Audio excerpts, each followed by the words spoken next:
ओम सभी को। ओम आवाज आ रही है? ओम विश्वानि देव सवित दुरितानि परासुव यद्भद्रम तन्न आसुव। ये छोटे छोटे मंत्र है ना, वो हमेशा बोलना चाहिए। ओम विश्वानि देव सवित दुरितानि परासुव यद्भद्रम तन्न आसुव। इसका अर्थ भी होना चाहिए, आप पता होना चाहिए। केवल मंत्र बोलने से फायदा नहीं होगा। इसलिए सदगुरु वामनराव पै उन्होंने सीधा मंत्र बताया है। हे ईश्वरा, सर्वांना चांगली बुद्धी दे, आरोग्य दे, सर्वांना सुखात आनंदात ऐश्वर्यात ठेव, सर्वांचं भलं कर, कल्याण कर, रक्षण कर आणि तुझे गोड नाम मुखात अखंड राहू दे। हम क्या बोल रहे हैं वो पता हो रहा है कि नहीं? हम प्रार्थना क्या बोल रहे हैं तो हमें पता, उसका मीनिंग हो रहा है, मीनिंग पता हो रहा है। तो जब तक हमें अर्थ पता नहीं है तब तक वो मंत्र बोलने का कोई फायदा नहीं है। इसलिए ये सीधा साधा मंत्र बनाया है। सही है ना? पूरा मंत्र जो बोल रहे हैं उसका अर्थ हमें पता हो रहा है कि हम क्या बोल रहे हैं, तो ऐसा होना चाहिए। तो चलो, ओम सभी को। परम पूज्य गुरुदेव जी के चरणों में कोटिशा वंदन, श्रद्धेय आचार्य जी के चरणों में कोटिशा वंदन, मुख्य केंद्रीय प्रभारी स्वामी परमारदेव जी के चरणों में कोटिशा वंदन, साध्वी देवप्रिया जी के चरणों में कोटिशा वंदन, मुंबई पतंजलि परिवार के प्रमुख आदरणीय सुरेश जी को हृदय से वंदन, आदरणीय मेधा जी, आदरणीय अभय जी, आदरणीय संतोष जी और कार्यरत पूरी मुंबई की टीम, उन सभी को हृदय से वंदन। यहाँ पर आदरणीय शरद जी, आदरणीय रवि जी, आदरणीय रमेश जी, मधु जी, अमृता जी और आप सभी को हृदय से वंदन करते हुए आज का योगाभ्यास शुरू करेंगे। ओम सभी को। ओम बोलने के बाद ओम बोलना है। हम बोलते हैं ना, कभी भी आप कोई मिलते हैं तो जय श्री राम बोलते हैं, तो सामने से जय श्री राम बोलते हैं ना। मैं बार बार बोल रहा हूँ ओम, तो आप कभी बोलते ही नहीं हो। नमस्कार बोलते हैं तो नमस्कार बोलते हैं, वैसे ही। और फोन पर भी हेलो हेलो नहीं बोलना है, क्या बोलना है? ओम बोलना है। हरिओम बोलो, ओम बोलो, तो सामने वाले को पता चलता है कि ये पतंजलि वाला है, तुरंत पता चलता है। ओम बोलने से तुरंत पता चलता है कि ये पतंजलि वाला जरूर है, पतंजलि से जुड़ा है। तो ध्यान रहे, फोन पर भी हेलो हेलो हेलो करता नहीं करना है, क्या बोलना है?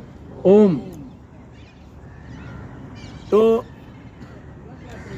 पूरी योग साधना में योगिक जॉगिंग, सूर्य नमस्कार, दंड बैठक, हाथ पांव के सूक्ष्म व्यायाम, 12 आसन, 8 प्राणायाम और ध्यान, ये पूरा योगाभ्यास है। और ये पूरा योगाभ्यास हम करने के बाद या हम कर रहे हैं, उसका एक ही लक्ष्य है, एक ही लक्ष्य प्राप्त करना है। कौन सा है? सब बोलो एक बार। हाँ, ये हमेशा ध्यान रखना है कि हम जो भी अलग अलग क्रिया कर रहे हैं उसका आखिरी उद्देश्य क्या है, हमें प्राप्त क्या करना है। हमारा काम एक ही है, असाध्य एक ही है। हमारा पाचन, शोषण और विसर्जन ठीक होना चाहिए। अगर ये हो जाए तो ना केवल अपने शारीरिक लेकिन जीवन की सारी समस्या का समाधान है। क्योंकि हमें भगवान ने जो शरीर दिया है उसे अपना जीवन सफल और संपन्न बनाने के लिए जो भी आवश्यक है, फिर वो ज्ञान है, बुद्धिमत्ता है, गुण कौशल्य है, प्रेम भाव है, सहनशीलता भाव है, एकात्म भाव है, ये सारे गुण हमें भगवान ने अपने शरीर के अंदर प्रोग्रामिंग करके दिए हैं, डाउनलोड करके रखे हैं, फुल्ली लोडेड है। कोई बोलते हैं ना, कोई मोबाइल लिया तो बोलते हैं ना फुल्ली लोडेड है, गाड़ी लिए तो फुल्ली लोडेड है, मतलब पूरी तरह से सक्षम है। तो इसी प्रकार से भगवान ने हमें जो शरीर दिया है उसमें पूरी व्यवस्था दी है।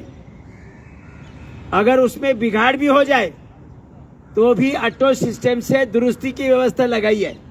एक प्रोग्राम की एक छोटी सी चिप प्रोग्राम करके ब्रेन में लगा दी है, उसके द्वारा ऑटो सिस्टम से अपने शरीर में रिपेयर भी होता है। और वो रिपेयर की जो चिप है, मैंने शायद बताया होगा, पिछले 24 आवर्स में अपना शरीर कार्यरत है तो कुछ न कुछ छोटा मोटा बिगाड़ हो जाता है, तो वो बिगाड़ ऑटो सिस्टम से रिपेयर होने के लिए एक प्रोग्राम करके चिप डाल दी है भगवान ने। और वो चिप ओपन होती है रात्रि 9 बजे से 3 बजे। कब होती है? रात्रि 9 बजे से 3 बजे तक। और उसी समय जो भी पिछले 24 घंटे में जो बिगाड़ हुआ था उसका रिपेयर होता है ऑटो सिस्टम से। हमें कुछ भी नहीं करना है, हमें केवल क्या करना है? गहरी निद्रा में होने चाहिए। अगर गहरी निद्रा में नहीं है तो वो ना चिप ओपन होती है ना ऑटो सिस्टम से रिपेयर का काम होता है। कंडीशन क्या है? रात्रि 9 बजे से 3 बजे गहरी निद्रा में होने चाहिए। समझ में आया? तो हमें बाकी ज्यादा कुछ परेशान होने की आवश्यकता नहीं है। अपने आप रिपेयर करने की व्यवस्था भगवान ने लगाई है। पिछले 24 घंटे में जो भी छोटा छुटपुट बिगाड़ हुआ है उसे रिपेयर करने, ऑटो सिस्टम से रिपेयर करने के लिए भगवान ने एक प्रोग्रामिंग करके चिप डाल दी है। लेकिन वो कार्यरत कभी होती है? कार्यरत कभी होती है? रात्रि 9 बजे से 3 बजे। तुरंत बोलना चाहिए। जब सवाल किया जाता है तो तुरंत आवाज आनी चाहिए। रात्रि 9 बजे से 3 बजे तक। और उसी समय में पूरा पिछले 24 घंटे का जो भी डिसऑर्डर हुआ है, बिगाड़ हुआ है, उसका पूरी तरह से रिपेयर किया जाता है। लेकिन कंडीशन क्या है? 9 बजे से 3 बजे तक गहरी निद्रा में होने चाहिए। अभी आजकल होता है क्या ऐसा कोई? रात्रि 1-1, 2-2 बजे पर्यंत मोबाइल देखते रहे, टीवी देखते रहते हैं। इसीलिए गड़बड़ी है, इसीलिए गड़बड़ी है। और ये समझकर भी नहीं करते हैं कि अपने शरीर में रिपेयर की भगवान ने व्यवस्था लगाई है। अपार शक्ति दी है, अपार गुण कौशल्य दिए है, अपार बुद्धिमत्ता दी है, अपार गुण कौशल्य दिया है, ध्यान दिया है। तो उसका उपयोग करके अपना जीवन सफल और संपन्न बनाना है। बाहर से हमें कुछ लेने की आवश्यकता नहीं है। जो शोधकर्ता है उन्होंने बाहर से कुछ दिया क्या? अपने अंदर से ही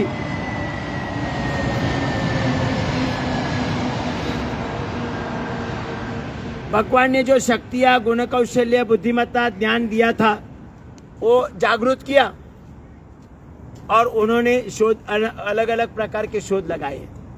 बाहर से कुछ लेने की आवश्यकता नहीं है। इतना सामर्थ्यवान शरीर भगवान ने दिया है और फिर भी हम बीमार हो रहे हैं। मानव छोड़कर कोई जीव बीमार नहीं होता है। दुर्दैव है ना मानव का। इतने जीव है धरती पर, मानव छोड़कर कोई बीमार नहीं होता है। सब अगदी स्वस्थ और मस्त रहते हैं। मानव केवल बीमार होता है। और उसके मैंने 4 कारण बताए। कौन से 4 कारण है? नहीं, शिक्षक ने नहीं बोलना है, बाकी लोगों को बोलने दो। बिगड़ी हुई जीवन शैली सबसे बड़ा कारण है। बिगड़ी हुई जीवन शैली। दूसरा कारण है बिगड़ा हुआ आहार। ध्यान रखो, बिगड़ा हुआ आहार बोलो। पहला कारण है बिगड़ी हुई जीवन शैली। दूसरा कारण है बिगड़ा हुआ आहार। तीसरा कारण है बिगड़ा हुआ विचार। तीसरा कारण कौन सा है? बिगड़ा हुआ विचार। और चौथा कारण है बिगड़ा हुआ श्रम। बिगड़ा हुआ श्रम, श्रम माने व्यायाम, शरीर की मूवमेंट। ये 4 कारण है। ये 4 कारण से आज मानव की दुर्दशा हुई है। अदरवाइज मानव के शरीर के अंदर भगवान जैसी शक्तियां, गुण, कौशल्य, बुद्धिमत्ता, ज्ञान वगैरह सब है, लेकिन वो सुप्त अवस्था में है। और सुप्त अवस्था में क्यों है? तो ऑक्सीजन की लेवल कम है। क्यों है सुप्त अवस्था में? क्यों है सारी शक्तियां? ऑक्सीजन, इलेक्ट्रिक सप्लाई बराबर नहीं है। क्या बराबर नहीं है? Electric supply. इलेक्ट्रिक सप्लाई कौन सा है? ऑक्सीजन। अरे बोलते ही नहीं आप लोग, बार बार बोलने से भी आप बोलते नहीं है, चुप बैठते हैं। फिर पता कैसे चलेगा हम योग क्यों कर रहे हैं? योग किस लिए कर रहे हैं? पाचन, शोषण, विसर्जन तो हो गया अभी, लेकिन उसके द्वारा हमारी ऑक्सीजन की लेवल बढ़ानी है। हमारे शरीर की रिक्वायरमेंट क्या है? ऑक्सीजन। कुछ बोलते हैं, कुछ नहीं बोलते हैं। मैं यहाँ बोल रहा हूँ, आप कम से कम बोलो तो। हमारे शरीर की रिक्वायरमेंट क्या है? ऑक्सीजन। और ये ऑक्सीजन की कमी के कारण हमारे अंदर भगवान जैसी शक्तियां होकर भी हम आज दुर्दशा में पड़े हैं, बीमार हो रहे हैं। अनेक प्रकार की समस्या जीवन में आ रही, शरीर में भी आ रही है, बीमारी भी आ रही है, और अनेक प्रकार की समस्या भी आ रही है। जीवन जीते समय अनेक प्रकार की समस्या आ रही है, और उसका कारण है कि हमारे शरीर के अंदर जो अपार ज्ञान, गुण, कौशल्य वो पूरा के पूरा सुप्तावस्था में। और सुप्तावस्था में क्यों है? ऑक्सीजन की लेवल कमी है, इलेक्ट्रिक सप्लाई नहीं है। 240 वोल्टेज चाहिए, 240 वोल्टेज चाहिए। डीम लाइट पर चल रहा है कार्य, इसीलिए गड़बड़ी है। तो ये ऑक्सीजन की लेवल बढ़ाने के लिए हम योग साधना से हमारा पाचन, शोषण और विसर्जन सही करेंगे, तब क्या होगा? हमारे शरीर में ऑक्सीजन की लेवल बढ़ेगी, और ये ऑक्सीजन शरीर में अवशोषित कौन करेगा? जोर से बोलो। हीमोग्लोबिन। हीमोग्लोबिन शरीर, ये ऑक्सीजन हमने नाक से वायु लिया, नाक से डायरेक्ट ऑक्सीजन लेते हैं क्या? वायु ले रहे हैं, और फेफड़ों के अंदर वायु में से ऑक्सीजन एब्सॉर्ब करने का काम हीमोग्लोबिन कर रहा है। और ये हीमोग्लोबिन ऑक्सीजन को एब्सॉर्ब करके पूरे शरीर की 37 ट्रिलियन सेल्स को देता है। अपना शरीर कितने सेल से बना है? माइक्रो लेवल की सेल्स 37 ट्रिलियन से भी ज्यादा माइक्रो लेवल के सेल से अपना पूरा शरीर बना है। तो ये पूरे 37 ट्रिलियन सेल्स में ऑक्सीजन का सप्लाई देने का काम कौन कर रहा है? हीमोग्लोबिन। जरा थोड़ा सा कॉन्सेंट्रेट करो, यहाँ वहाँ आ रहे हैं उसकी तरफ देख रहे हैं ना, तो इसके लिए गड़बड़ होती है। मैं इतना चिल्ला कर बोल रहा हूं। अपने शरीर की 37 ट्रिलियन सेल्स, माने शरीर के कोने कोने तक, बाल के छोर तक ऑक्सीजन सप्लाई करने का काम कौन कर रहा है? हीमोग्लोबिन कर रहा है। और एक एक सेल के अंदर एनर्जी निर्माण होती है, लेकिन एनर्जी का निर्माण कैसे होता है वो पता होना चाहिए। एनर्जी का निर्माण होता है, एक एक सेल के अंदर ऑक्सीजन का सप्लाई हो गया, फिर ग्लूकोज का सप्लाई हुआ, जो हमने आहार लिया उसका पाचन सही हुआ, तो जो आहार लिया है उसका पाचन होकर उसका रूपांतर ग्लूकोज में होता है, शक्कर में, शुगर में उसका रूपांतर होता है। जो आहार लिया जो आहार ले रहे उसका पाचन होने के बाद उसका रूपांतर किस में होता है? ग्लूकोज में होता है, लिक्विड ग्लूकोज। ये ग्लूकोज भी ब्लड के माध्यम से एक एक सेल तक पहुंच जाता है। इसका कुछ आवाज आ रहा है क्या? आ रहे हैं? नहीं तो मैं भी चिल्लाता हूँ, ये बेकार का हाथ में पकड़ने से अच्छा नहीं है। आवाज तो ऐसे भी आ रही है, आ रही है ना? हाँ, फिर ठीक है। इसका बेकार का ये है, जरूरी नहीं। हमारे शरीर के अंदर पाचन सही होने के कारण हमने जो भी चटनी भाकरी खाई है उसका रूपांतर किस में होता है? ग्लूकोज में होता है। ये ग्लूकोज भी ब्लड के माध्यम से एक एक सेल तक पहुंच जाता है। शांति से सुनो और ध्यान देकर सुनो। ग्लूकोज एक एक, पहला क्या गया? ऑक्सीजन। एक एक सेल तक ऑक्सीजन पहुंच गया। फिर दूसरा ग्लूकोज पहुंच गया। ये ग्लूकोज और ऑक्सीजन का ज्वलन होता है। एक एक सेल के अंदर मिनी किचन है, मिनी किचन। वहां पर क्या होता है? ऑक्सीजन और ग्लूकोज का ज्वलन होता है।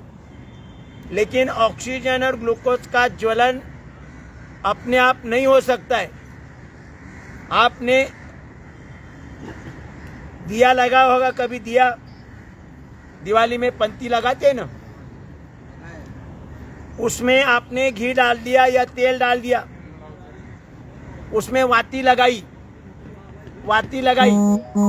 तो अपने आप जल जाता है क्या? क्या करना पड़ता है? ऐसा हाथ करो, मैच बॉक्स से काली लगानी पड़ती है, बराबर कि नहीं? आपने ये देखो, तेल डाला मतलब वो ग्लूकोज है। तेल डाला वो क्या है? ग्लूकोज है। वाती लगाकर आपने छोड़ दिया, बाहर ऑक्सीजन है, अपने आप दिया जलता है क्या? उसको मैच बॉक्स से आग लगानी पड़ती है। उसी प्रकार से हमारे एक एक सेल के अंदर भले ही ऑक्सीजन और ग्लूकोज पहुंच गए, लेकिन अपने आप ज्वलन नहीं होगा। इसके लिए भगवान ने आग लगाने के लिए ये जो लेफ्ट साइड में पैनक्रियास दिया है, उसका नाम है अग्नाशय। उसका नाम क्या है? अग्नाशय, पैनक्रियास। ये पैनक्रियास इंसुलिन निर्माण करता है। पैनक्रियास क्या निर्माण करता है? इंसुलिन। ये इंसुलिन ब्लड के माध्यम से एक एक सेल तक पहुंच जाता है। इंसुलिन ब्लड के माध्यम से एक एक सेल तक पहुंच जाता है। जैसे ही इंसुलिन पहुंचेगा, आग लगाने वाला काम करता है। वो ऑक्सीजन और ग्लूकोज का ज्वलन शुरू होता है। ध्यान में आया? ऑक्सीजन और ग्लूकोज का ज्वलन शुरू होने के लिए क्या चाहिए?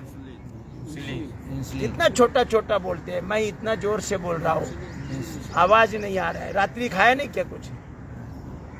ऑक्सीजन और ग्लूकोज का ज्वलन होना जरूरी है एक एक सेल के अंदर, तब एनर्जी निर्माण होगी।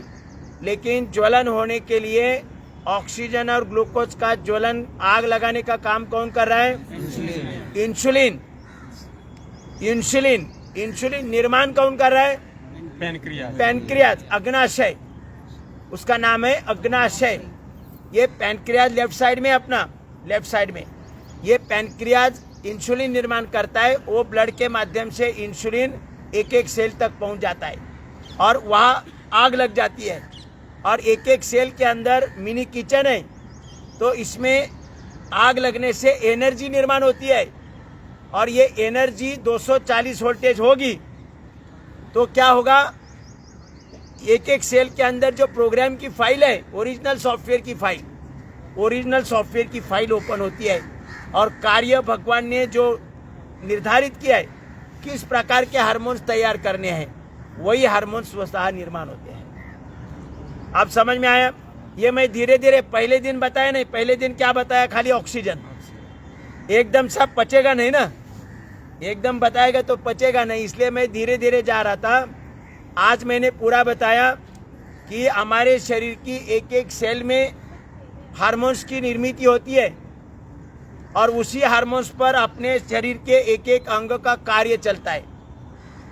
आंखों का दृष्टि का कार्य चलता है, कान का सुनने का काम चलता है, जीवा का टेस्ट लेने का काम चलता है।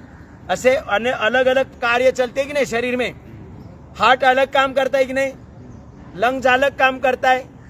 तो ये सब अलग अलग काम करने के लिए किसकी जरूरत है? हार्मोन्स की जरूरत है। तो ये हार्मोन्स निर्मित कहाँ पर हो रही है? एक एक सेल में हो रही है।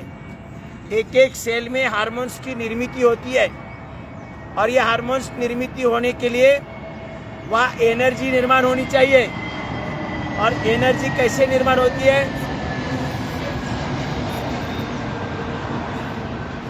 एनर्जी कैसे निर्माण होती है? ऑक्सीजन, ग्लूकोज का इंसुलिन के माध्यम से ज्वलन होकर एनर्जी निर्माण होती है। वहाँ एक एक सेल के अंदर एनर्जी कैसी निर्माण होती है? ऑक्सीजन और ग्लूकोज का ज्वलन होता है और ज्वलन के लिए कौन मदद करता है? इंसुलिन मदद करता है। समझ में आया? एक अपने शरीर की एक एक सेल के अंदर हार्मोन्स निर्मित का कार्य कैसे होता है? तो ये पूरे शरीर में हार्मोन्स की पूर्ति होनी चाहिए। हार्मोन्स बराबर होने चाहिए। ज़्यादा भी होने तो गड़बड़ करेगा, कम भी होगे तो भी गड़बड़ करेगा। इसलिए पर्याप्त हार्मोन्स की निर्मित करना ये काम किसका है? एक एक सेल का है। एक एक माइक्रो लेवल के सेल का कार्य है हार्मोन्स की निर्मित करना। हार्मोन्स अगर बराबर है तो शरीर में कहीं भी कोई बिगाड़ नहीं होगा, बीमारी नहीं आएगी। शरीर के किसी भी अंग में, बाल में भी बाल सफेद नहीं होंगे, काले ही रहेंगे, बाल झड़ेंगे नहीं। अगर हेयर सेल में पर्याप्त एनर्जी निर्माण हो रही है, पर्याप्त एनर्जी निर्माण होकर पर्याप्त हार्मोन्स की निर्मित हो रही है, तो ये बाल काले के काले ही रहेंगे, सफ़ेद नहीं होंगे और झड़ेंगे भी नहीं है। स्किन सही रहेगी। पूरा शरीर का एक एक अंग सुचारू रूप से काम करेगा। कब काम करेगा? जब पर्याप्त हार्मोन्स की निर्मित होगी। पर्याप्त हार्मोन्स की निर्मित कौन करेगा? एक एक सेल के अंदर जो प्रोग्राम भगवान ने लगाया, ये सॉफ्टवेयर डेवलप किया है अंदर एक एक सेल के अंदर, वो प्रोग्राम की फाइल ओपन होगी और हार्मोन्स की निर्मित होगी। सॉफ्टवेयर की फाइल ओपन होने के लिए एनर्जी चाहिए। वो एनर्जी कैसे निर्माण होती है? एनर्जी कैसे निर्माण होती है? ऑक्सीजन और ग्लूकोज का ज्वलन होता है और ज्वलन करने के लिए कौन आग लगाता है? इंसुलिन। तो ये अपने समझ में आना चाहिए कि अपने शरीर में ऑक्सीजन, ग्लूकोज और इंसुलिन बराबर निर्माण होना चाहिए, तब जाकर ये निरंतरता से होना चाहिए। एक एक सेल के अंदर ऑक्सीजन भी कंटिन्यूटी जाना चाहिए, ग्लूकोज भी जाना चाहिए और इंसुलिन भी जाना चाहिए, तब और पर्याप्त मात्रा में जाना चाहिए। खंडित होकर जाएगा तो क्या होगा? हार्मोन्स की कमी होगी, एनर्जी कमी होगी, सॉफ्टवेयर की फाइलें बराबर ओपन नहीं रहेगी और हार्मोन्स बराबर निर्माण नहीं होंगे। और ये ऑक्सीजन, ग्लूकोज और इंसुलिन अपने शरीर में निरंतरता से पर्याप्त मात्रा में बिना खंड एक एक सेल के अंदर पहुंचना चाहिए। और ये तब पहुंचेगा जब हमारा पाचन, शोषण और विसर्जन ठीक होगा। देखो, पाचन ठीक होगा तो खून बढ़ेगा, खून बढ़ेगा तो हीमोग्लोबिन बढ़ेगा और ऑक्सीजन बराबर जाएगा। पाचन ठीक होगा तो आहार का ग्लूकोज में रूपांतर होगा और ग्लूकोज बराबर निर्माण होगा। अपना पाचन ठीक होगा माने पेट के सभी अंग, kidney, liver, intestine, pancreas, gallbladder, prostate, uterus, ओरी, ये सभी अंग बराबर काम करेंगे। तो पैनक्रियाज भी आया कि नहीं उसमें? तो पैनक्रियाज भी बराबर काम करेगा।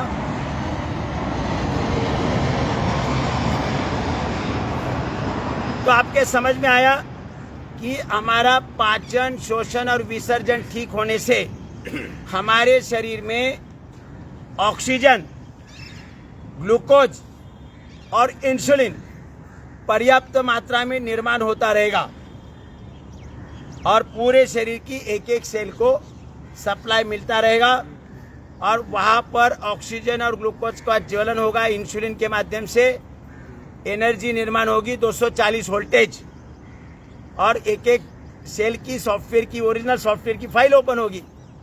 और अरे भाई ऐसा मत करो, नहीं ऐसा मत करो, बरोबर नहीं ऐसा, वो आना है तो आना चाहेगा ना, ऐसा मत करो। कोई भी ऐसे हाथवारे नहीं करना है। कभी उठ के जाओ, बुलाओ तो कोई बात नहीं, बुलाओ उनको, कोई ये नहीं। तो समझ में आया, अपने शरीर का कार्य चलने के लिए हार्मोन्स की जरूरत है, हार्मोन्स की जरूरत है। और हार्मोन्स निर्मित का काम कौन कर रहा है? एक एक सेल कर रहा है। एक एक सेल, जो 37 ट्रिलियन सेल्स अपने शरीर में है, एक एक सेल हार्मोन्स की निर्मित कर रहा है। वो हार्मोन्स की निर्मित कब करेगा? जब एक एक सेल की सॉफ्टवेयर की फाइल ओपन होगी। और सॉफ्टवेयर की फाइल ओपन होने के लिए वहाँ पर 240 वोल्टेज एनर्जी चाहिए। वो एनर्जी कैसे निर्माण होगी? ऑक्सीजन और ग्लूकोज का ज्वलन इंसुलिन के माध्यम से होगा, तब एनर्जी निर्माण होगी और सॉफ्टवेयर की फाइल ओपन होकर हार्मोन्स की निर्मित होगी। अगर ये हार्मोन्स की निर्मित होती है बराबर, तो शरीर में कहीं भी कोई कार्य में बिगाड़ ही नहीं आ सकता है। ये समझ में आया? शरीर में हार्मोन्स की कमी होगी तो किसी अंग में हार्मोन्स की कमी होगी तो उसमें बिगाड़ हो जाता है। फिर आप डॉक्टर के पास जाते हैं और डॉक्टर क्या बोलता है? तुम्हारा हार्ट सही नहीं चल रहा है, क्योंकि हार्ट के लिए हार्मोन चाहिए, वो नहीं निर्माण हो रहे। तो मैं बाहर से सपोर्ट देता हूँ, इंजेक्शन देता हूँ, गोली देता हूँ, टैबलेट देता हूँ, है ना, लिक्विड दवा देता हूँ। तो वो बाहर से देने से हार्ट के लिए जो हार्मोन्स की कमी है वो पूरी होगी। तो बाहर से लेने के बजाय अपने अंदर वाली फैक्ट्री चालू करो। तो बाहर से हार्मोन्स की पूर्ति लेने की आवश्यकता पड़ेगी क्या? क्योंकि डॉक्टर से पैसा देना पड़ेगा और वो कभी कभी गलत भी देता है, उसके साइड इफेक्ट भी होंगे। लेकिन अपना हार्ट सही हार्मोन्स बनाएगा। लेकिन उसके लिए हमें क्या होना चाहिए? अपना पाचन, शोषण और विसर्जन ठीक होना चाहिए।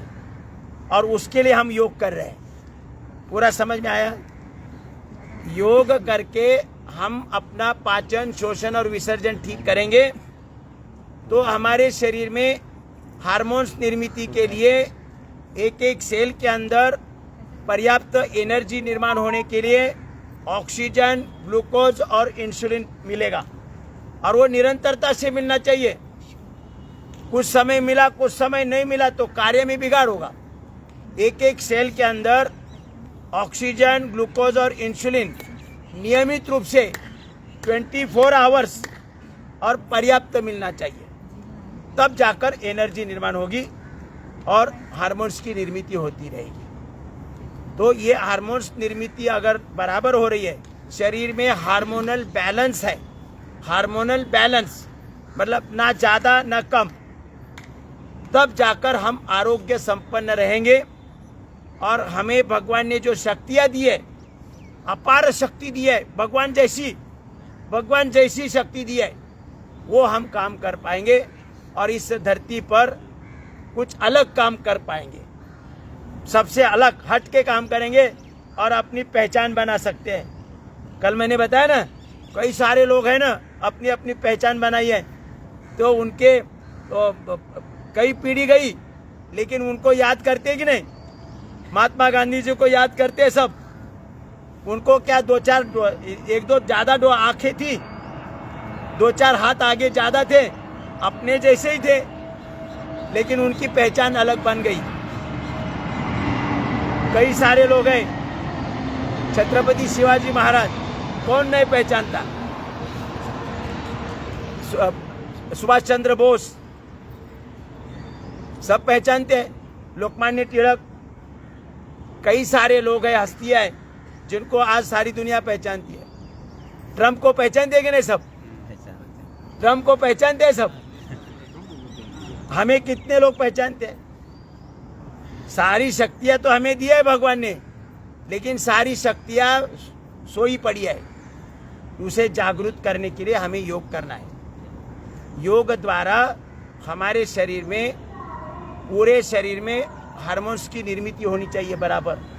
और हार्मोन्स की निर्मित तब बराबर होगी जब हमारे शरीर में ऑक्सीजन, ग्लूकोज और इंसुलिन पर्याप्त निर्माण होगा, तब जाकर शरीर में हार्मोन्स की निर्मित होगी।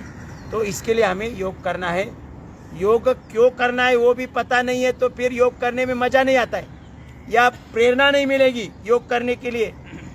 अभी आपको पता चल गया ना कि अपने शरीर का कार्य हार्मोन्स पर चल रहा है, अपना पूरा शरीर का कार्य हार्मोन्स पर चल रहा है, तो हार्मोन्स की पूर्ति होनी चाहिए, ये समझ में आया। और हार्मोन्स कैसे निर्माण होते हैं वो भी समझ में आया। और उसके लिए हमारा पाचन शोषण ठीक होना चाहिए और उसके लिए हमें योग करना है। अभी बराबर समझ में आया योग क्यों करना है? तो योग करने से हमें अपने शक्ति को जागरूक हम कर पाएंगे। उसके साथ पहचान भी होगी, शक्ति की पहचान भी होगी। हम उसके शक्ति के साथ जुड़ेंगे और उस शक्ति को अपने शरीर के लिए और जीवन के लिए उपयोगी बनाएंगे। योग का अर्थ क्या है? अपने अंदर जो अपार शक्ति है, गुणवत्ता है, बुद्धिमत्ता है, उसे जागरूक करके उससे साथ पहचान बनाने, फिर उसके साथ जुड़ना है हमें और अपने शरीर के लिए और जीवन के लिए हमें उपयोगी बनाना है। ये योग का अर्थ है। योग का अर्थ क्या है कि हमें अपने शक्ति के साथ जोड़ना है, अपने अपार शक्ति है उसके साथ जोड़ना है। योग माने जोड़ना, योग माने जोड़ना। किसके साथ हमें जोड़ना है? अपनी शक्ति के साथ, अपनी शक्ति के साथ जोड़ना है। लेकिन उसको पहले जागरूक करना पड़ेगा। वो सोई पड़ी है तो हम कैसे जुड़ेंगे? तो उसे जागरूक करना है, जागरूक करके हम उसके साथ जुड़ेंगे और उसे हमारे जीवन उपयोगी बनाएंगे और हमारा जीवन सफल और संपन्न बना सकते हैं। तो उसके लिए हमें योग साधना करनी है। तो आइए हम करेंगे थोड़ा प्राणायाम का अभ्यास। प्राणायाम का अभ्यास करने से भी हमारा पाचन, शोषण और विसर्जन ठीक होता है। तो पहला करेंगे 8 प्राणायाम का अभ्यास। पहला प्राणायाम है भस्त्रिका। ध्यान मुद्रा लगानी है, ऐसे लंबा सांस लेना है, लंबा सांस छोड़ना है। डीप ब्रीदिंग जितना ले सकते हैं लेते जाओ, लेते जाओ, लेते जाओ। जहाँ लेने की कैपेसिटी खत्म हो वहाँ से छोड़ते जाए, छोड़ते जाए, छोड़ते जाए। जहाँ छोड़ने की कैपेसिटी पूरी हो फिर लेना शुरू करो। लेने की कैपेसिटी पूरी हो फिर छोड़ना शुरू करो। ऐसे डीप ब्रीदिंग करना है। मतलब ये क्रिया साधारण है, लेकिन इसी के उपयोग से हमारा जीवन चल रहा है। अगर हम सांस ही नहीं लेंगे तो जीवन चलेगा क्या? तो इसे हम दिन 24 घंटा कर रहे हैं, लेकिन वो गलत हो रहा है, छोटा छोटा ले रहे। तो उसे लंबा करना है, उसे लंबा करना है। पूरे शरीर में वात, पित्त और कफ, इन सारी बीमारी से सब जूझ रहे हैं ना। किसी को वात विकार हो रहा है, किसी को पित्त विकार हो रहा है ना, किसी को कफ विकार हो गए। तो ये सारे से अगर हमें बाहर निकलना है तो हमें भस्त्रिका प्राणायाम, डीप ब्रीदिंग करना आवश्यक है। तो इसलिए हम करेंगे डीप ब्रीदिंग थोड़ा समय के लिए, 3 मिनट के लिए करेंगे।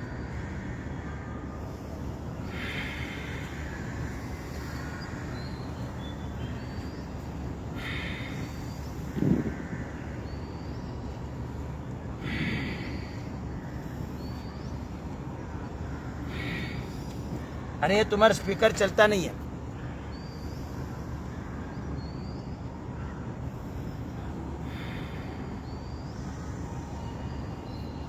लंबा सांस लेना है, लंबा सांस छोड़ना है। दिन में भी आपको जब भी याद आए लंबा सांस लेना है तो लंबा सांस लेते जाओ। यहाँ से घर जा रहे, जाते समय भी लंबा लंबा सांस ले लो, लंबा लंबा सांस छोड़ो। आरोग्य सुधार होगा, आरोग्य में सुधार होगा, क्योंकि हमारी मुख्य रिक्वायरमेंट नहीं चल रहा बराबर।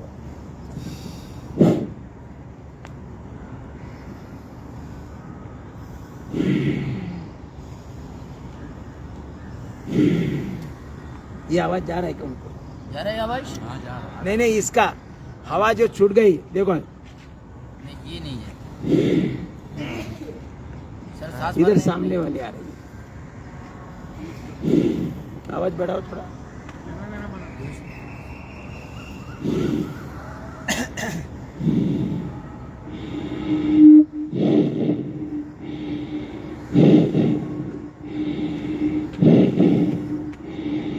लंबा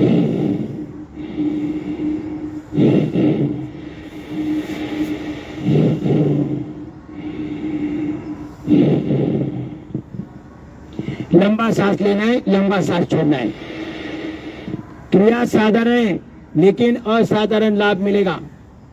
हमारे शरीर में वात, पित्त और कफ जो विकार होते हैं, वात के विकार होते हैं, पित्त के विकार होते हैं, कफ के विकार होते हैं। कफ के क्या विकार होते हैं? सर्दी, खांसी, दमा, अस्थमा, ब्रोंकाइटिस।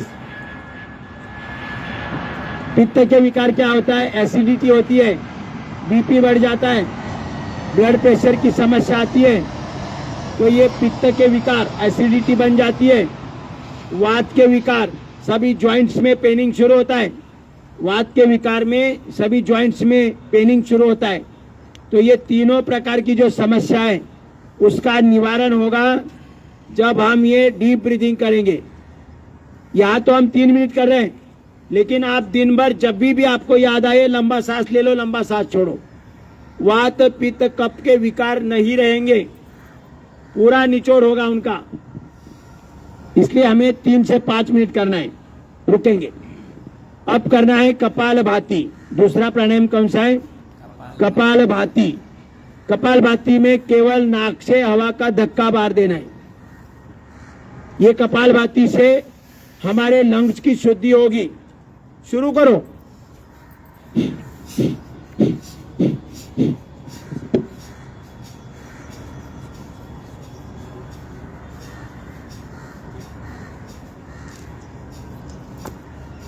केवल नाक से हवा का धक्का बाहर देना है।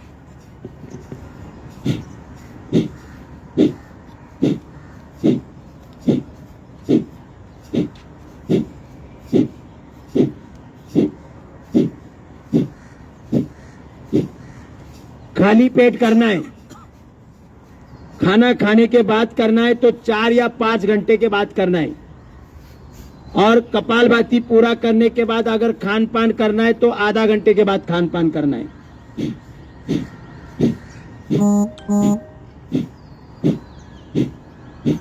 अपान मुद्रा लगानी है, ऐसे शरीर डिटॉक्स होता रहेगा। अपान मुद्रा इस प्रकार से शरीर डिटॉक्स होता रहेगा।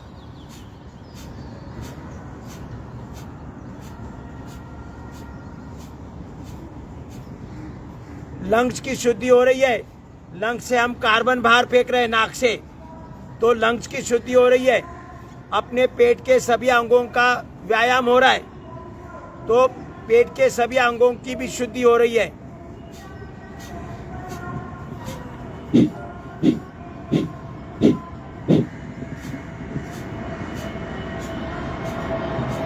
अपान मुद्रा लगानी है।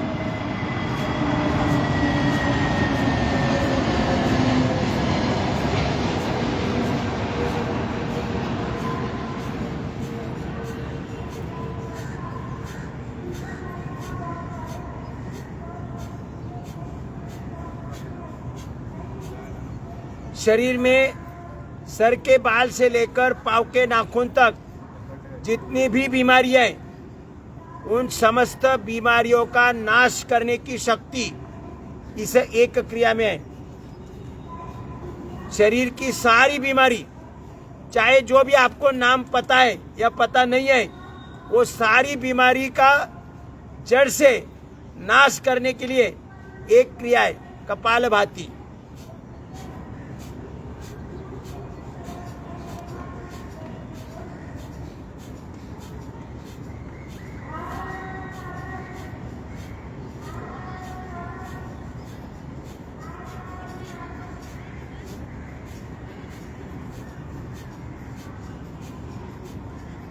मूलाधार से सहस्त्राधार तक अष्टचक्र मालूम है ना? मूलाधार से सहस्त्राधार तक सारे एनर्जी सेंटर चक्र एक्टिवेट हो जाते हैं।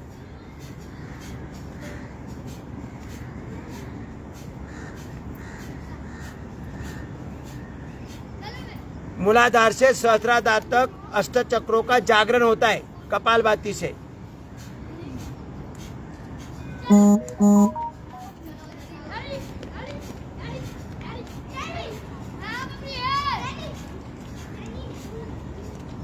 कपालभाति करते समय थायराइड का पॉइंट भी दबाया करो, ऐसे।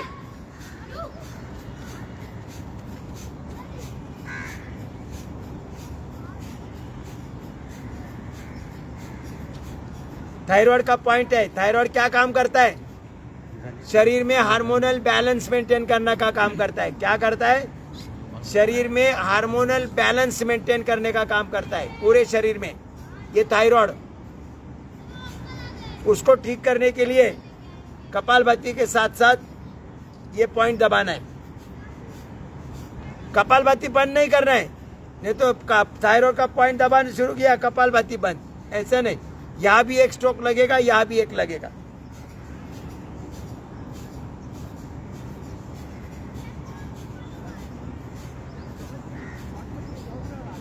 ऐसा पकड़ने की जरूरत नहीं, ऐसा रखना है।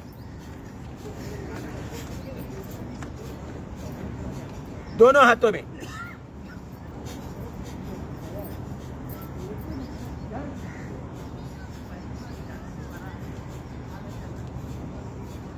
बाल सफेद नहीं होंगे, बाल झड़ेंगे नहीं, ब्रेन शक्तिशाली बना रहेगा, मेमोरी स्ट्रांग रहेगी, भूलने की बीमारी नहीं आएगी कभी, ब्रेन कमजोर नहीं बनेगा, ब्रेन शक्तिशाली बना रहेगा। हमारे आंखों पर चश्मा नहीं आएगा, कान की सुनने की क्षमता बरकरार रहेगी, नाक की सूंघने की क्षमता बराबर रहेगी, जीवा की टेस्ट लेने की क्षमता बराबर रहेगी, थायराइड का कार्य सही रहेगा, हार्ट का काम सही रहेगा, लंग्स का काम सही रहेगा, पेट के अंदर kidney, liver, intestine, pancreas, gallbladder, prostate, uterus, ओरी, ये सभी अंगों का कार्य बराबर चलेगा। महिलाओं के ना पीसीओडी की समस्या रहेगी, ना यूटीआई, यूरिनरी ट्रैक इन्फेक्शन नहीं रहेगा। युवा के लिए, भाई लोगों के लिए यौन तंत्र की कोई समस्या नहीं रहेगी। लेकिन कपालभाति आधा घंटे से ऊपर होना चाहिए, आधा घंटे से ज्यादा कपालभाति होना चाहिए। अगर आपको कपालभाति करते समय थोड़ा सा पीठ दर्द या कमर दर्द हो रहा है तो ऐसे भी बैठ सकते हैं।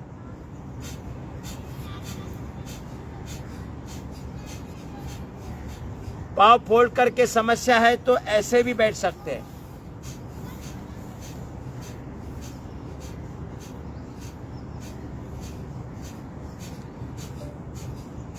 पीछे पंजे टिकाकर भी कर सकते हैं। फायदे में कोई कमी नहीं होगी, फायदा बराबर होगा। और ऐसे भी नहीं बैठ सकते तो कुर्सी पर बैठ के कर सकते हैं, कुर्सी पर बैठकर भी कर सकते हैं, पूरा फायदा मिलेगा।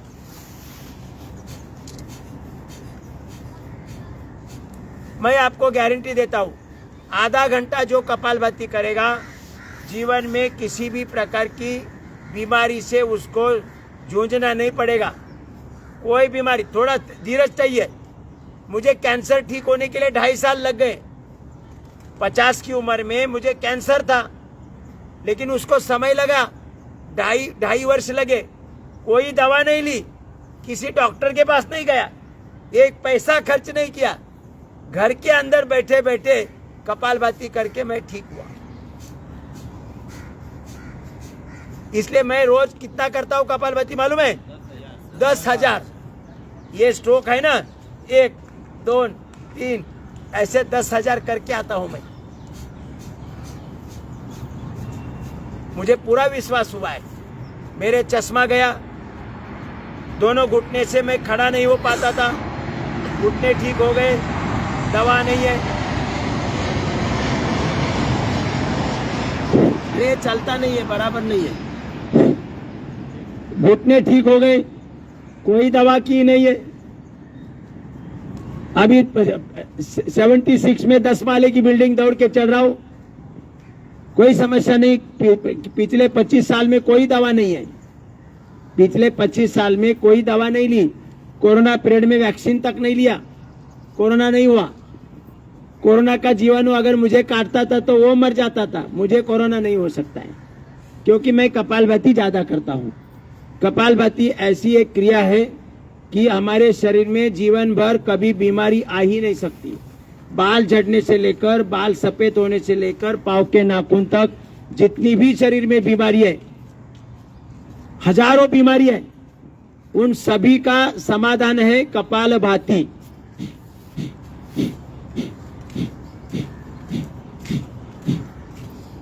660 शुगर थी, 210 बीपी था, पूरा निवारण हो गया।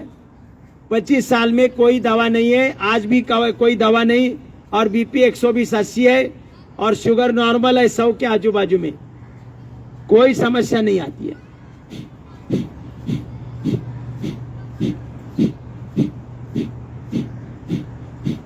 कितनी साधारण दवा है, साधारण दवा है कि नहीं। कपालभाति करते जाओ, थकना नहीं है, करते जाओ।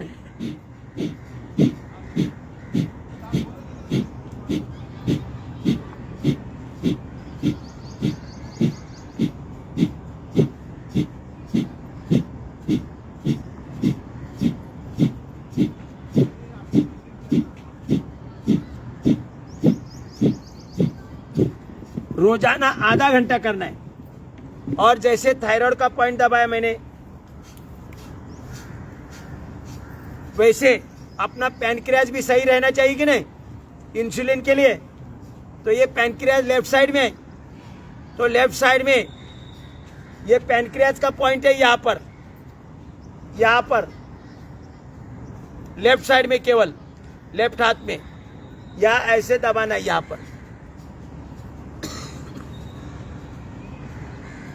पर दिख रहा है सबको,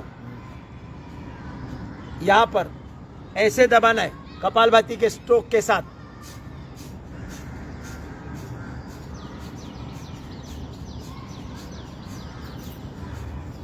एक स्ट्रोक पेट में लगेगा, एक यहाँ पर लगेगा। पैनक्रियाज सही रहेगा, शुगर की बीमारी नहीं होगी।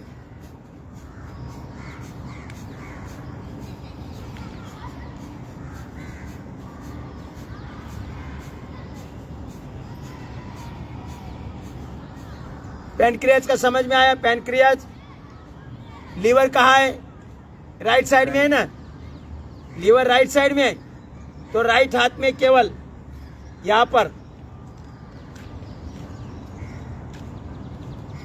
लीवर का पॉइंट यहाँ पर दबाना है, केवल राइट हाथ में।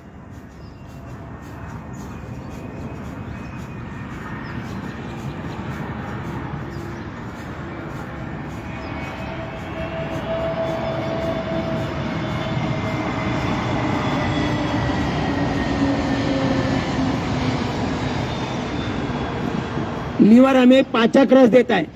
लीवर क्या देता है, पाचक रस। अन्न का पाचन करने का काम पाचक रस से होता है। अपने पेट में अन्न का पाचन करने का काम कौन करता है, पाचक रस। और पाचक रस कौन दे रहा है, लीवर।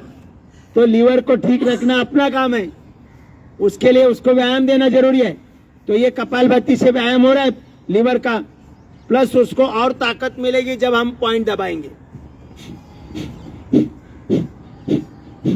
सारे अंगों का व्यायाम हो रहा है, पैनक्रियाज का भी व्यायाम हो रहा है, लीवर का भी हो रहा है, किडनी का हो रहा है, सभी अंगों का व्यायाम हो रहा है कि नहीं।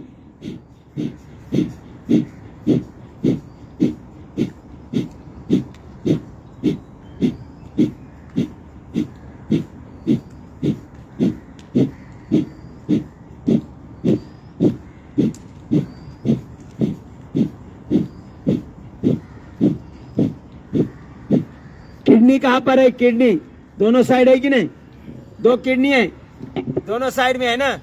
तो दोनों हाथों में, तल हाथ के बीच में पॉइंट दबाना है कपालभाति के साथ साथ। आधा घंटा कपालभाति करना है रोज। तो 2-2 मिनट, तो 2-2, 3-3 मिनट एक पॉइंट दबाएंगे तो आरोग्य सही रहेगा।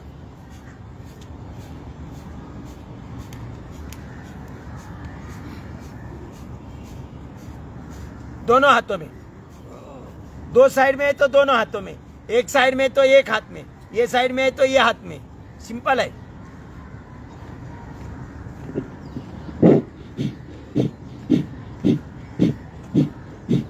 एक आदमी ने मुझे पूछा कि तंबाकू खाने वाले को तो किडनी की समस्या ही नहीं आएगी। मैं बोला खाते रहो, कैंसर होगा। किडनी की समस्या नहीं होगी लेकिन कैंसर होगा ना। तो तंबाकू खाना ये कोई किडनी का इलाज नहीं है। सीधे हाथ से दबाना, ऐसा ऐसे दबा। वो बोला कि तंबाकू खाना फिर अच्छा है, किडनी की समस्या ही नहीं होगी। ले बोला किडनी की तो समस्या नहीं होगी, ये रोज मलता है ना ऐसे, लेकिन कैंसर होगा। तो कैंसर से भी बचना है और किडनी से भी बचना है तो कपालभाति करो ना भाई।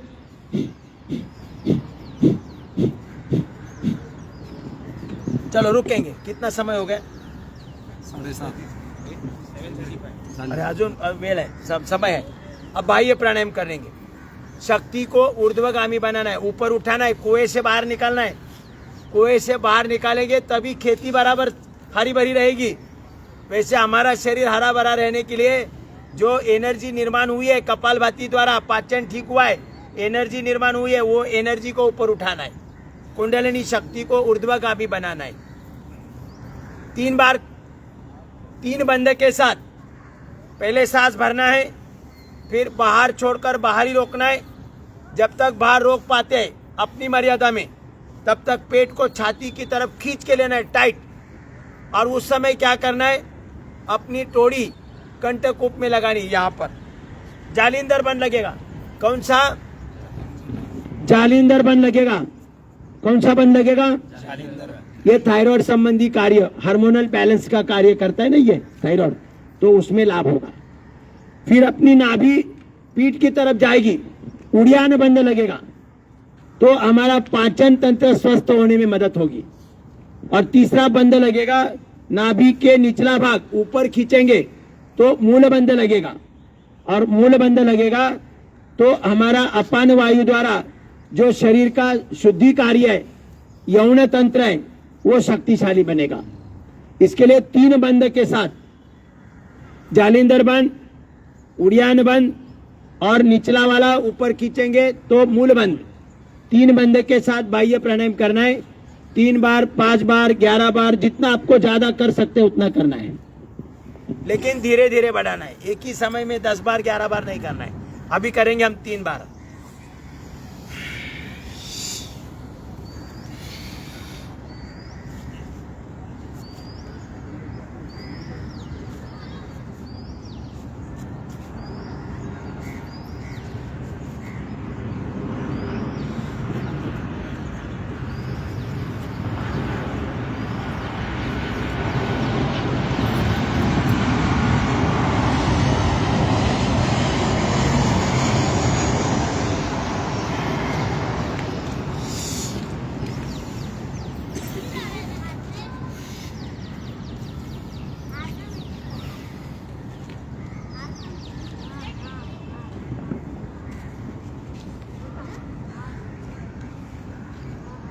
जितना ज्यादा करोगे उतना अधिक लाभ होगा। शक्तिशाली शरीर, बुद्धिमत्ता, ज्ञान, गुण कौशल्य, उसमें बढ़ोतरी होगी।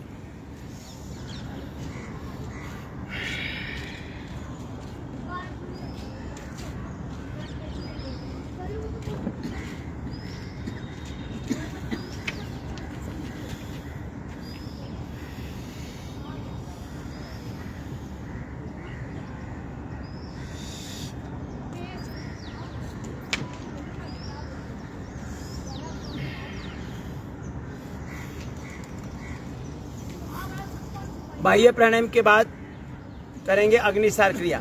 पेट को हल्का हल्का स्ट्रोक देंगे। पहले सांस भरेंगे, फिर बाहर छोड़कर बाहर रोकेंगे, और जब तक बाहर रोक पाते हैं तब तक पेट को हिलाना है।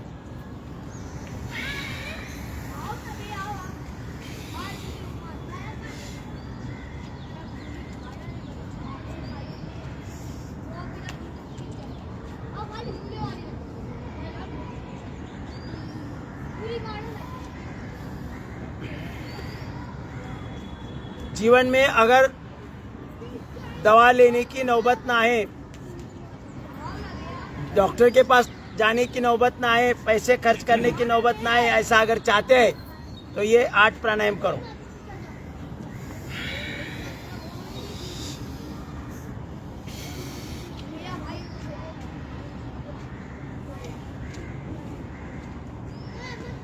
हमने पिछले 25 साल से कोई दवा नहीं ली है और आगे और 50 साल तक मतलब 125 साल तक कोई दवा नहीं लेने की आवश्यकता। और उस जाने की जल्दी नहीं हमें, ज़्यादातर लोगों को जाने की जल्दी हो रही है। 50-60 में बोल रहे हैं कि अभी बोलते हैं ना, अभी कब बुलावा आता है वो राह देख रहे हैं। हम नहीं राह देख रहे, हम तो एक्सटेंशन लेके बैठे हैं 125 साल तक।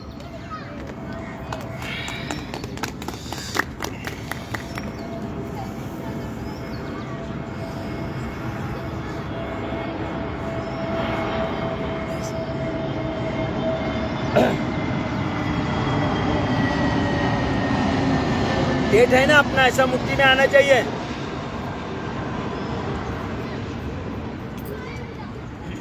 ऐसे मुट्ठी में आना चाहिए।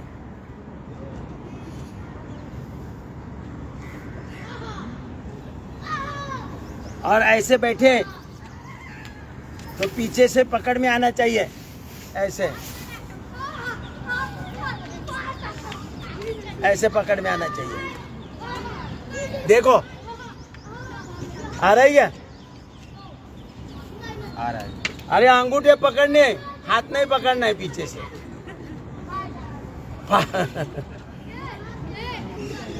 पीछे से ऐसे पकड़ना है और फिर ऐसे धरती को नमस्कार करना है। ऐसे होना चाहिए। पूरा गड़बड़ है, अकड़न है, अकड़न अकड़न ही बीमारी है। हो रहा है किसी का? माल खाया है खाली, उसको पचाया नहीं है। अब उज्जाई प्राणायाम करेंगे, जो हमारी कम्युनिकेशन पावर, जो हमारा ये प्यूरिफिकेशन शुद्धि केंद्र है, ये शुद्धि केंद्र आचार विचार उच्चार व्यवहार वाणी अगर पवित्र बनाना चाहते हैं तो इसको ज़्यादा करना है। 3 बार 5 बार 11 बार 21 बार 51 बार जितना आपके पास समय है, लेकिन धीरे धीरे बढ़ाना है। एकदम 51 बार नहीं करना है, थोड़ा थोड़ा बढ़ाना है। उज्जाई प्राणायाम मालूम है ना सबको? करो। मुंह बंद रखना है, नाक से आवाज आएगी लेकिन गला सिकुड़कर आवाज होगा। और फिर या तो मैं पहले बताता हूं, देखो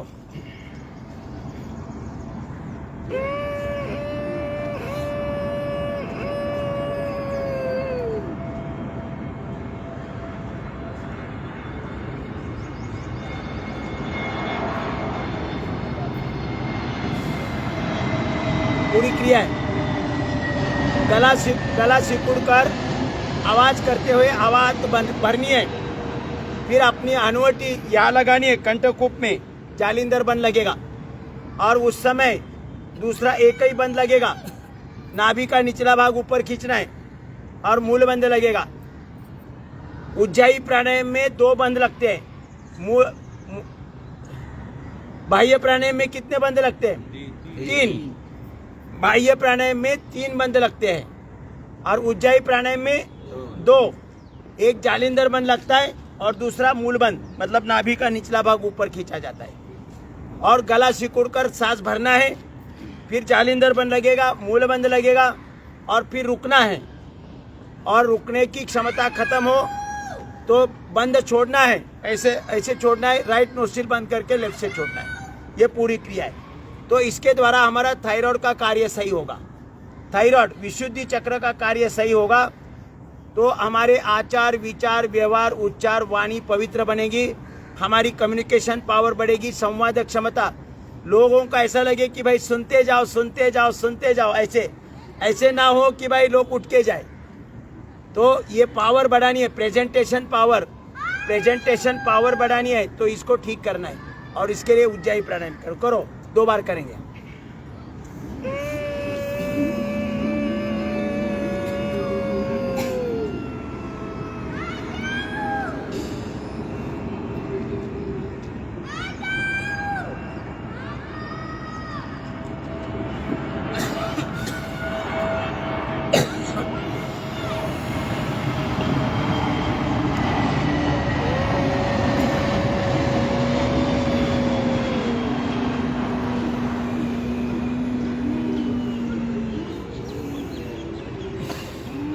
आज जिसको भी लंबाई नहीं हो रही है मैंने बताया, जिसको लंबा नहीं आ रहा है तो थोड़ा छोटा छोटा स्ट्रोक लगाओ ऐसा।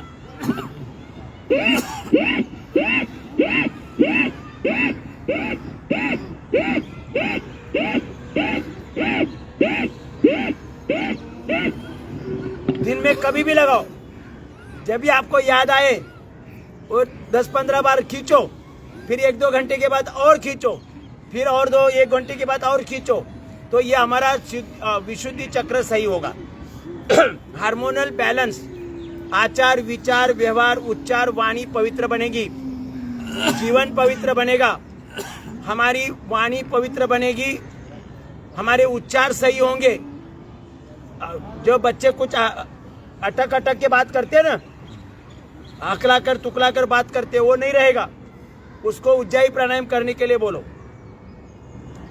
और हमारा प्रेजेंटेशन सही होगा, जो नेता है उसका नेतृत्व अच्छा रहेगा, जो गायक है उसकी गायकी अच्छी होगी, पवित्र भी होगी, जो लेक्चरर है, शिक्षक है, प्राध्यापक है, उनकी प्राध्यापक की अच्छी होंगी, बच्चे सुनने के लिए तैयार रहेंगे क्योंकि उनकी वाणी अच्छी रहेगी। इसके लिए हमें इसके लिए क्या क्या करना है? कपालभाति करना है, कपालभाति के साथ ये पॉइंट दबाना है, फिर उज्जाई प्राणायाम करना है, और उसके बाद क्या करना है? सिंहासन। चलो भूल गए, सिंहासन। ये थायराइड के लिए 4 है कि नहीं? थायराइड ठीक करने के लिए कपालभाति के साथ साथ ये पॉइंट दबाना है, फिर उज्जाई प्राणायाम और ये सिंहासन।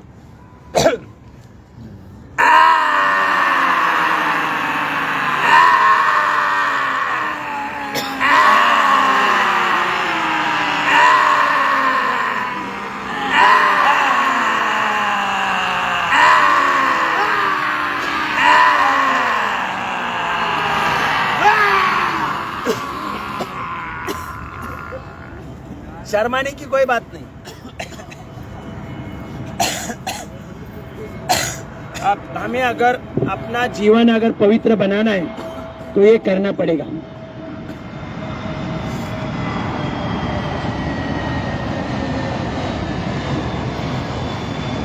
अब करेंगे कर्ण रोगांतक प्राणायाम।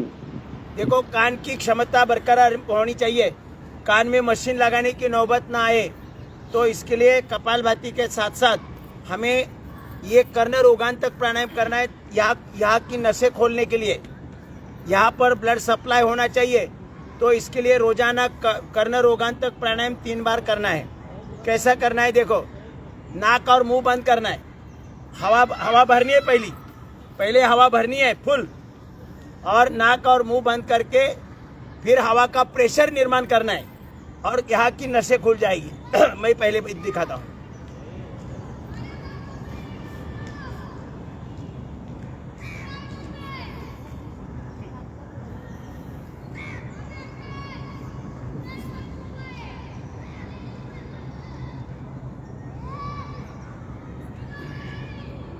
सब नसें खुलेगी, करो।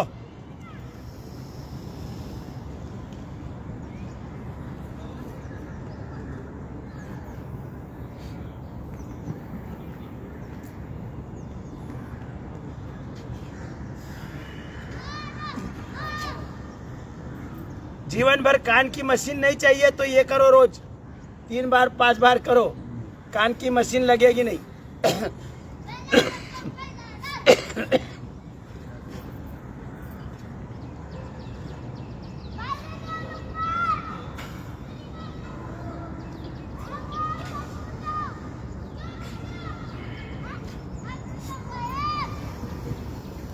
ऐसा लगता है कि नहीं, इधर खुल गई, नसें खुल रही है, तो ऑक्सीजन जाएगा वहां पर, ऑक्सीजनेटेड ब्लड जाएगा। हाँ, आवाज नहीं तो मशीन लगानी पड़ती है। और घर में देखो, जिसको सुनाई नहीं देता है ना, घर के अंदर बैठे बैठे उसको कुछ भी बोलते रहते हैं और सब हंस पड़ते हैं, और वो व्यक्ति भी हंसता है, उसको तो कोई सुनाई नहीं दिया, उसकी टिंगल टवाली कर रहे घर वाले, क्योंकि उसको सुनना ही नहीं देता है। तो सीधा सीधा बोलते हैं, अरे का ये बाहर का कोई आएगा तो बोलता है, अरे तुम पिताजी को ऐसा क्यों बोलते हैं, पिताजी के बारे में ऐसा क्यों बोलते हैं। वो क्या बोलता है, अरे उनको कुछ सुनाई नहीं देता है, बहरे है वो। तो ये बहरेपन ना आ जाए और घर में अपना अपमान ना हो, तो इसको ज़्यादा करो, थोड़ा सा 3 बार 5 बार करो और ये कान की सुनने की क्षमता बरकरार रहो। अभी अनुलोम विलोम संपूर्ण शरीर की शुद्धि के लिए अनुलोम विलोम लेफ्ट से लेना है, राइट से छोड़ना है, राइट से लेना है, लेफ्ट से छोड़ना है।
फॉर्म आपको अलग से मिलेगा, फोटो निकालने की आवश्यकता नहीं है, फॉर्म आपको अलग से मिलेगा। गुरु जी, ये अनुलोम विलोम करते समय लेते हैं ना, तो सांस कुछ समय रोकते हैं कि मतलब तुरंत छोड़ लेना है, छोड़ना है, ना अंतर कुंभक ना बाह्य कुंभक, तो वो अलग क्रिया है। या अनुलोम विलोम में लेना है लेफ्ट से, राइट से छोड़ना है, राइट से लेना है, लेफ्ट से छोड़ना है, लंबा लेना है, लंबा छोड़ना है, इतना ही ध्यान रखना है।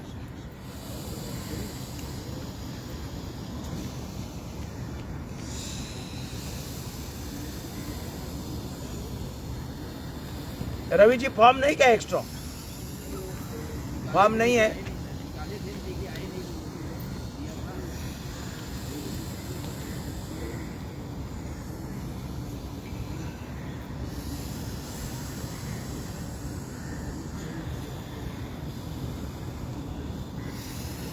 संपूर्ण शरीर की शुद्धि हो रही है।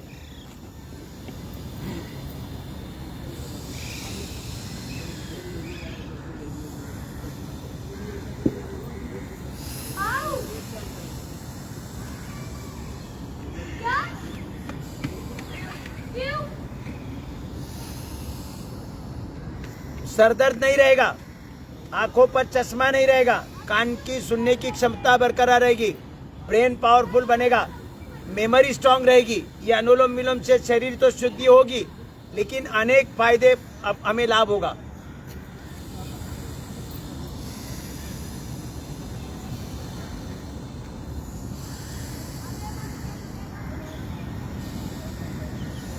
लंग्स की भी शुद्धि होगी।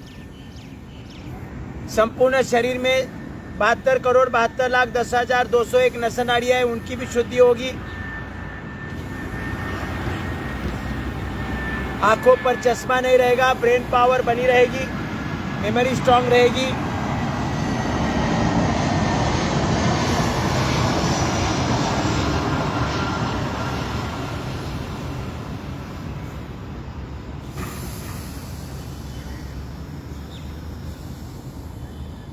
रुकेंगे, थोड़ा थोड़ा करेंगे।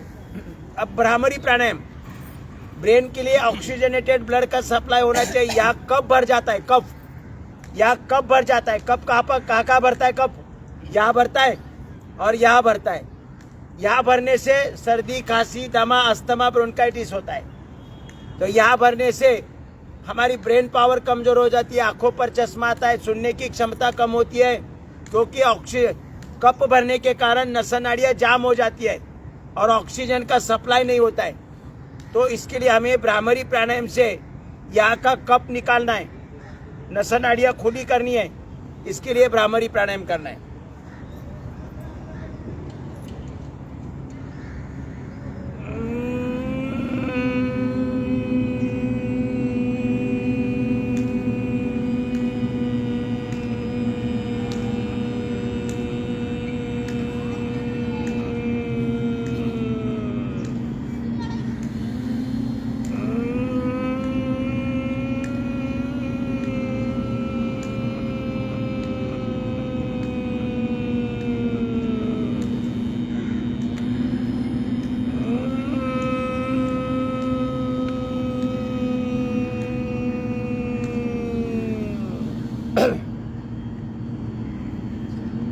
सुनो, देखो, जिसको भी तान तनाव आता है ना, तनाव आता है, स्ट्रेस लेवल बढ़ता है, स्ट्रेस लेवल बोलता है वो स्ट्रेस लेवल बढ़ गया है। वो क्यों बढ़ गया?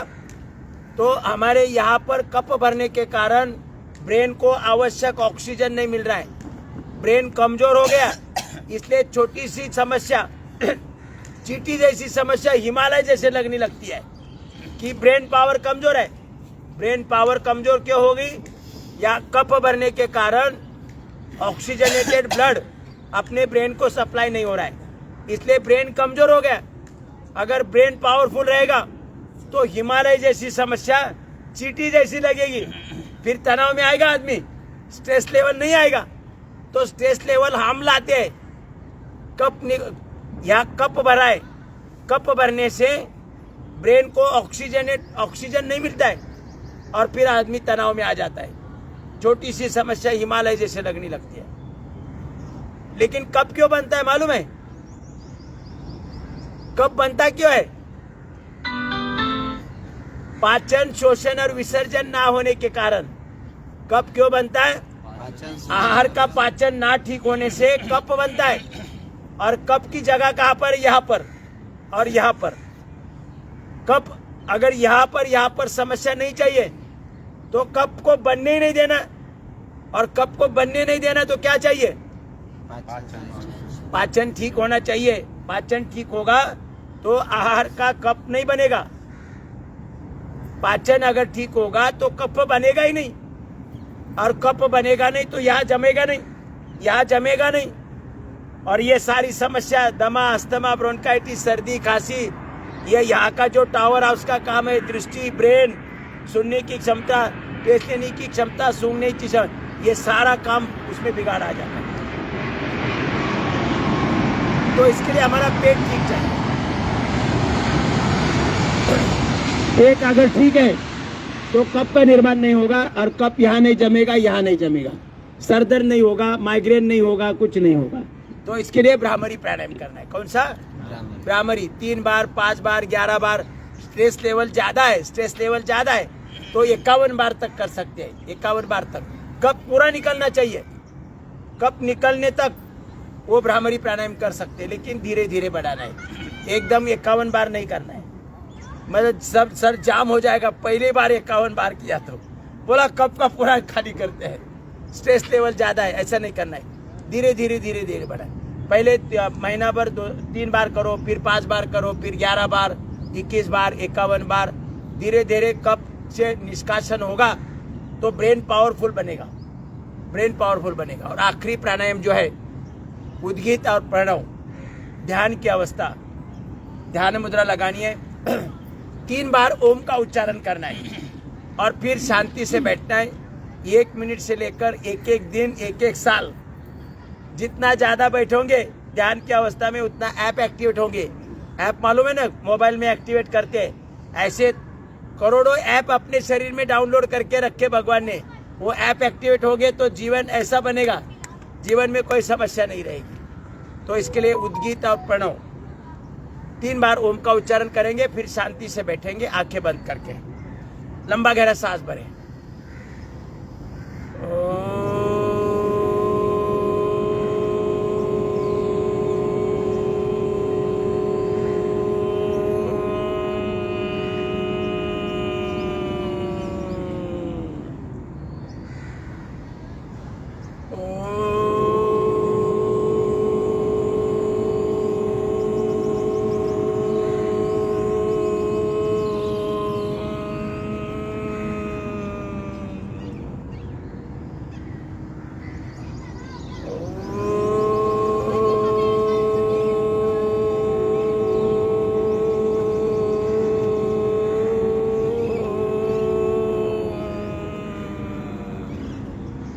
संपूर्ण शांति, आंखें बंद रखे।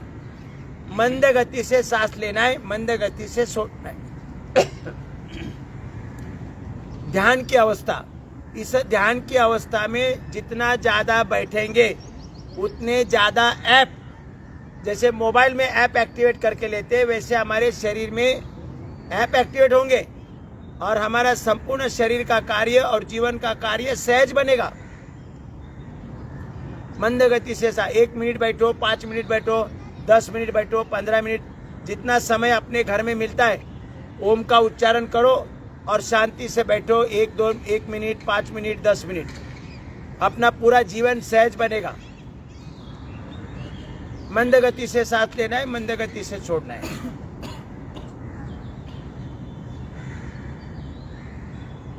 और फिर 5 मिनट बैठने के बाद दोनों हाथ ऊपर उठाए, हथेली एक दूसरे पर मलना है, हथेलियां एक दूसरे पर मलना है और हथेलियों की गर्मी आंखों को देते देते धीरे धीरे आंखें खोलनी है।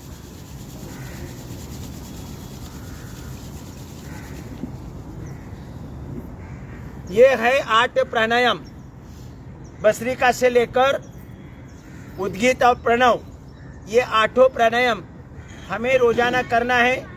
अगर हम ये 8 प्राणायाम रोज करेंगे तो हमारा पाचन, शोषण और विसर्जन सही रहेगा। हमारे शरीर में जीवन भर कभी कोई बीमारी नहीं आएगी।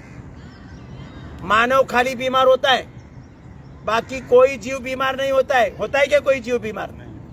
कोई पशु पक्षी बीमार होता है? दवा दारू करता है? नाश्ते में क्या चाहिए, खाना चाहिए, पूछता है किसी को? कोई पशु पक्षी पूछता है अरे भाई नाश्ते में क्या लेना चाहिए, नाश्ता कब लेना चाहिए, दोपहर का खाना कब खाना चाहिए, उसमें क्या क्या होना चाहिए? आज दुनिया भर के डाइटिशियन बन गए कि नहीं? डाइटिशियन का धंधा बढ़ गया। लंच में क्या लेना चाहिए, नाश्ते में क्या लेना चाहिए, रात्रि डिनर में क्या लेना चाहिए, कब लेना चाहिए, इसके बारे में मानव छोड़कर कोई जीव पूछता है क्या?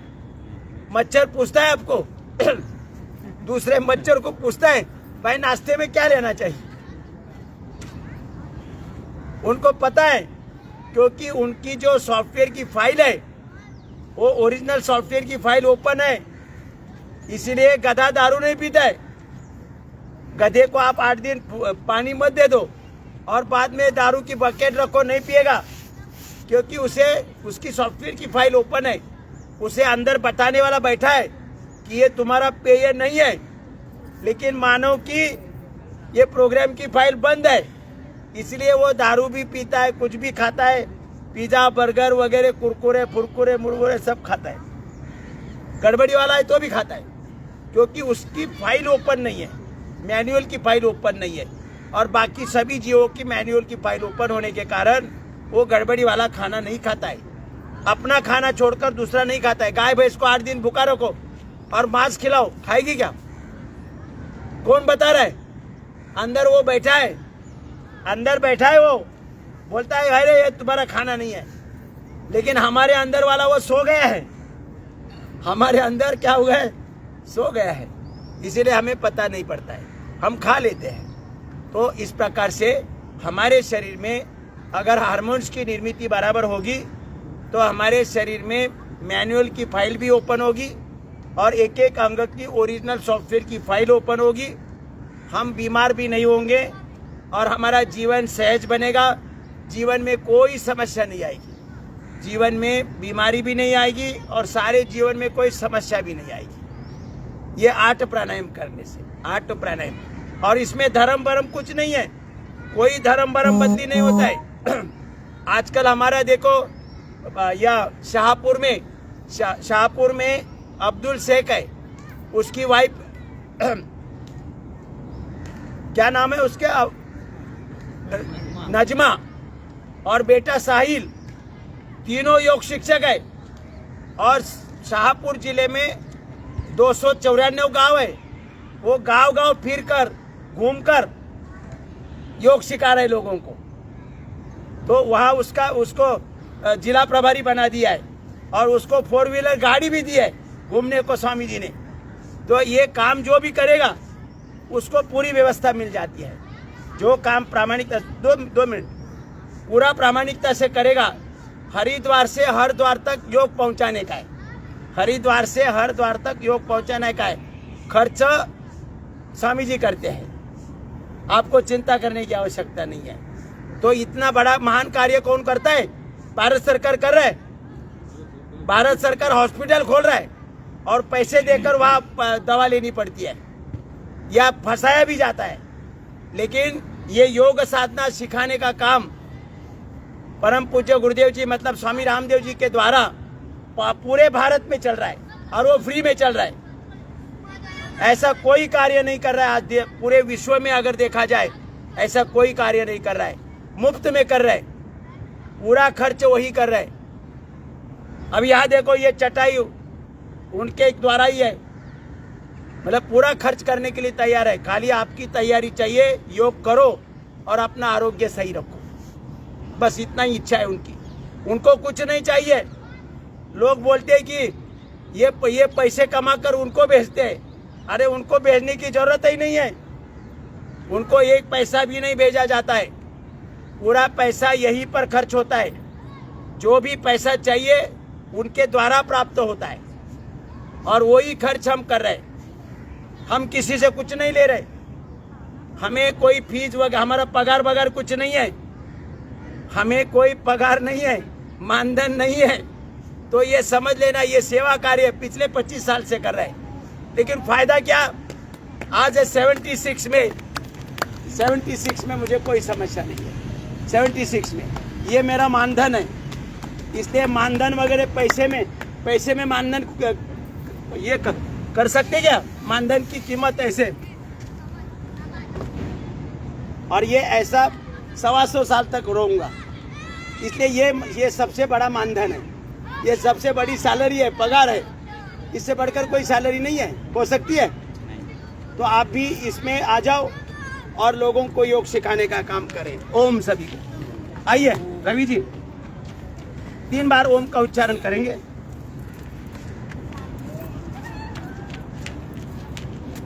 रमेश, अमृता या इकडे या, लोकांना समजलं पाहिजे लीडर कोण आहे।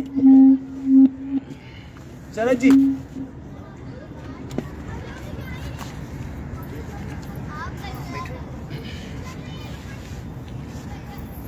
तीन बार ओम का उच्चारण करेंगे खाली, और शांति शांति शांति बोले, बराबर। सब लोगों ने बोलना है। सीधे बैठेंगे, ध्यान मुद्रा, मेरुदंड सीधा, चेहरा सामने, या चेहरा सामने, आंखें सहजता से बंद और लंबा गहरा सांस भरेंगे।